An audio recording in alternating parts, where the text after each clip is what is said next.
আওয়ামী লীগ তার ক্ষমতাটাকে সুসংহত করবার জন্য ইসরায়েল থেকে স্পাইওয়্যার কিনেছিল আহতদেরকে বাঁচাতে, শহীদদের পরিবার বাঁচাতে, জুলাই যোদ্ধাদেরকে বাঁচাতে, রক্ত ঝরতে আওয়ামী লীগ পুনর্বাসন করতে দিব না।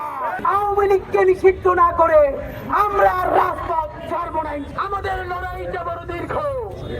আজকে যেখানে ইসরায়েল দাঁড়িয়েছে, আমার সীমান্তের পাশে আরো একটা এশিয়ান ইসরায়েল দাঁড়িয়ে গেছে। আর সেই এশিয়ান ইসরায়েলের নাম দিল্লি কসাই ভারত। বন্ধুরা আপনাদের মাধ্যমে জানাতে চাই, Israel issue, July issue, Awami League issue কোনটাই বিচ্ছিন্ন নয়। আপনারা জানেন যে খুনি হাসিনা আওয়ামী লীগ তার ক্ষমতাটাকে সুসংহত করবার জন্য ইসরায়েল থেকে স্পাইওয়্যার কিনেছিল। দ্রুত সেই স্পাইওয়্যারের হিসাব দিতে হবে। বন্ধুরা আমার, আপনাদেরকে জানাতে চাই, বাংলাদেশের পাসপোর্টে এই আওয়ামী লীগ, এই কসাই লীগ ভারতের প্রেসক্রিপশনে এক্সেপ্ট ইসরায়েল শব্দটা তুলে দিয়েছে। নতুন জুলাইয়ের বাংলায় বাংলাদেশের পাসপোর্টে ইসরায়েল ছাড়া এই দুনিয়ার সব দেশের জন্য এই পাসপোর্ট বৈধ। অতি দ্রুত এক্সেপ্ট ইসরায়েল লিখতে হবে। ইসরায়েল থেকে সেই স্পাইওয়্যার কিনে আমার ভাই বোনদের বিরুদ্ধে আয়নাঘরে নির্যাতন করা হয়েছে, সেই ইসরায়েলের বিরুদ্ধে, এশিয়ান ইসরায়েল ভারতের বিরুদ্ধে রুখে দাঁড়াতে হবে। আমরা এখানে অত্যন্ত ভারাক্রান্ত হৃদয়ে দাঁড়িয়েছি। মাননীয় প্রধান উপদেষ্টা, আপনি আমাদের নতুন বাংলাদেশের সিপাহ সালার, সেই শ্রদ্ধা জানিয়ে বলতে চাই, যেই পরাশক্তি আপনাকে এসে বলে আওয়ামী লীগ সাথে না থাকলে ইনক্লুসিভ ইলেকশন হবে না, আপনাকে তিনটা কথা বলি মাননীয় প্রধান উপদেষ্টা, আপনি তাদেরকে আল্লাহর ওয়াস্তে জিজ্ঞেস করেন। নাম্বার 1, 2014-তে 154টা আসন আনকনটেস্টেড হয়ে গিয়েছিল।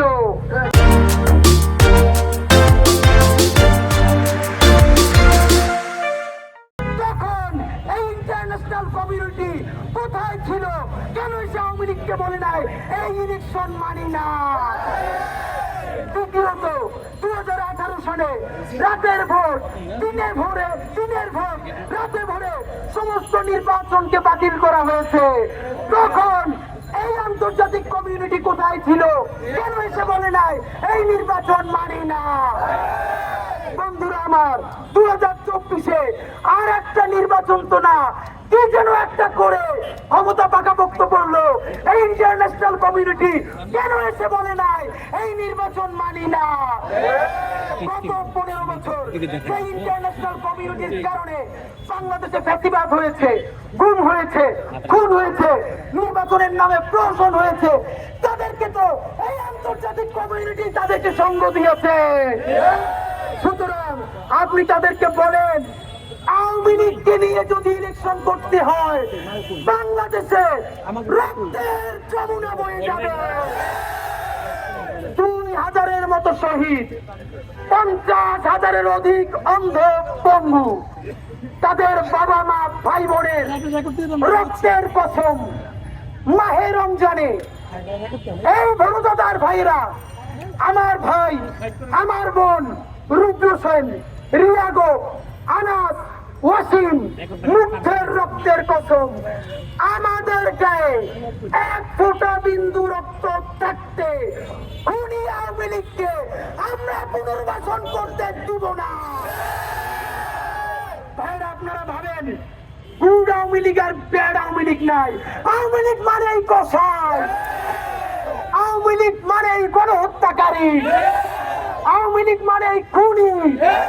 আপনাদেরকে একটা সমীকরণ বলে যাই, আজকে সোহেল দাস আরো 5-7 জন গুড আওয়ামী লীগকে সামনে রেখে বলবে সেই পরিবার বাদ দিয়ে একটা ভালো আওয়ামী লীগ করতে চাই।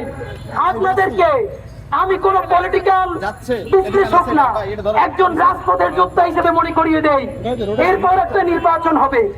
সেই নির্বাচনে আওয়ামী লীগ অল্প কিছু আসন পেয়ে কোনো না কোনো ভাবে বিরোধী দলে থাকবে। বিরোধী দলের থেকে যত বদমাইশি রাজনীতি আছে, আওয়ামী লীগের যেটাই বাংলাদেশে কেউ বেশি জানে না। বিএনপি আপনারা ঠিক কোন কারণে আওয়ামী লীগের নিষিদ্ধের ব্যাপারে অবস্থান গ্রহণ করেন নাই? জামাতে ইসলামী কোন প্রেসক্রিপশনে আওয়ামী লীগ নিষিদ্ধের ব্যাপারে স্পষ্ট বিবৃতি দেন নাই? এখন পর্যন্ত রাজনৈতিক দল হিসেবে এনসিপি কে দেখেছি তারা আউট অ্যান্ড আউট বলেছে আওয়ামী লীগকে নিষিদ্ধ করতে হবে। ভাইরা আমার, আপনাদেরকে জানাই, 2.5 বছর বিএনপি ক্ষমতায় থাকবে, 2.5 থেকে 3 বছর। এরপরে আওয়ামী লীগ বিরোধী দলে থেকে ভারতকে সাথে নিয়ে, ইসরায়েলকে সাথে নিয়ে এমন ষড়যন্ত্র করবে, 3 বছরের মাথায় বিএনপিকে লাথি মেরে ক্ষমতা থেকে সরিয়ে দিবে। তারপরে কি হবে ভাইরা? সেই আওয়ামী লীগ আর একটা 1-11 হোক, ভারতের প্রেসক্রিপশনে হোক, কোনো না কোনো ভাবে ক্ষমতায় এসে 2000 শহীদ তারা তো কবরে চলে যাচ্ছে, তাদের বাবা মা ভাই বোনকে কচু কাটা করবে। 50,000 আহত, প্রত্যেককে ধরে ধরে কচু কাটা করবে। সুতরাং আহতদেরকে বাঁচাতে, শহীদদের পরিবার বাঁচাতে, জুলাই যোদ্ধাদেরকে বাঁচাতে, রক্ত থাকতে আওয়ামী লীগ পুনর্বাসন করতে দিব না। ভাইরা আমার, আমাদের ঢাকা বিশ্ববিদ্যালয়ের ভাই বন্ধুরা এইখানে 3টা থেকে অবস্থান গ্রহণ করবে। ইনকিলাব মঞ্চ আওয়ামী লীগ নিষিদ্ধের দাবিতে, জুলাই শাপলা পিলখানা বিচারের দাবিতে রাজুবাস করছে, অবস্থানের সংহতি প্রকাশ করছে। আওয়ামী লীগকে নিষিদ্ধ না করে আমরা আর রাজপথ ছাড়বো না ইনশাআল্লাহ।